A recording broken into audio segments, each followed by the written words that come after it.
Angioplasty എന്തിന് ചെയ്യണം, angioplasty എങ്ങനെ ചെയ്യണം?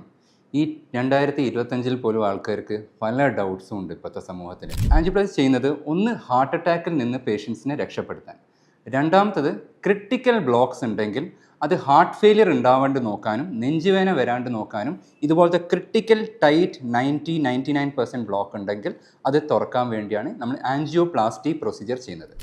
ആൻജിയോപ്ലാസ്റ്റി പ്രൊസീജിയർ പണ്ട് ചെയ്തുകൊണ്ടിരുന്ന ബലൂൺ ആൻജിയോപ്ലാസ്റ്റി മാത്രമാണ്. അതായത് നമ്മൾ ഇതുപോലത്തെ ഒരു ബ്ലോക്ക് ഐഡൻറ്റിഫൈ ചെയ്ത് അതിൻ്റെ ഉള്ളിൽ കൂടെ ഒരു ബലൂൺ ഇട്ട് ബലൂൺ വെച്ച് ഡയലേറ്റ് ചെയ്യും. പണ്ട് സ്റ്റെൻസ് ഉണ്ടായിരുന്നില്ല. പിന്നെ നമുക്ക് റിയലൈസ് ചെയ്തു സ്റ്റെൻറ്റ് ഇല്ലാണ്ട് ആൻജിയോപ്ലാസ്റ്റി ചെയ്ത് കഴിഞ്ഞാൽ ചിലപ്പോൾ വെസൽ പിന്നെയും അടഞ്ഞു പോകും. അപ്പോഴാണ് സ്റ്റെൻറ്റ് എറ വന്നത്. സ്റ്റെൻറ്റ് എറ വന്നതിന് ശേഷം പല മരുന്ന് പരട്ടിയ സ്റ്റെൻസ് മാർക്കറ്റിൽ വന്നു. അത് തന്നെ പല വേരിയൻസ് ഉണ്ട്. പല നൂതനമായ ടെക്നോളജി ഉപയോഗിച്ച് വളരെ ഡിഫിക്കൾട്ട് വെസൽസ് കൂടെ പോകാൻ പറ്റിയ സ്റ്റെൻസ് വരെ ഉണ്ട്. അപ്പോൾ സ്റ്റെൻറ്റ് ആൻജിയോപ്ലാസ്റ്റിയാണ് ഇപ്പോഴത്തെ സ്റ്റാൻഡേർഡ് ഓഫ് കെയർ. നമ്മൾ സ്റ്റെൻറ്റ് കറക്റ്റ് ബ്ലോക്കിൻ്റെ അവിടെ പോയി പ്ലേസ് ചെയ്യുന്നു, അവിടെ പോയിട്ട് സ്റ്റെൻറ്റ് ഡിപ്ലോയ് ചെയ്യുന്നു. സ്റ്റെൻറ്റ് ഡിപ്ലോയ് ചെയ്യുമ്പോൾ ഏറ്റവും ഇമ്പോർട്ടൻ്റ് ആയിട്ട് നമ്മൾ ശ്രദ്ധിക്കേണ്ടത് എന്താ വെച്ചാൽ കറക്റ്റ് സ്റ്റെൻറ്റ് സൈസ് എടുക്കണം, കറക്റ്റ് സ്റ്റെൻറ്റ് ലെങ്ത് എടുക്കണം. ഈ സ്റ്റെൻറ്റ് സൈസും സ്റ്റെൻറ്റ് ലെങ്ത്തും കാൽക്കുലേറ്റ് ചെയ്യണമെങ്കിൽ നമ്മൾ ചില ഉപകരണങ്ങൾ ഉപയോഗിക്കേണ്ടി വരും.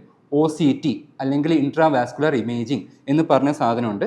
അത് വെസൽസിൻ്റെ അകത്ത് കൂടെ പോയിട്ട് നമ്മൾ കറക്റ്റ് വെസലിൻ്റെ സൈസും വെസലിൻ്റെ ഡയമീറ്ററും ഐഡൻറ്റിഫൈ ചെയ്യും.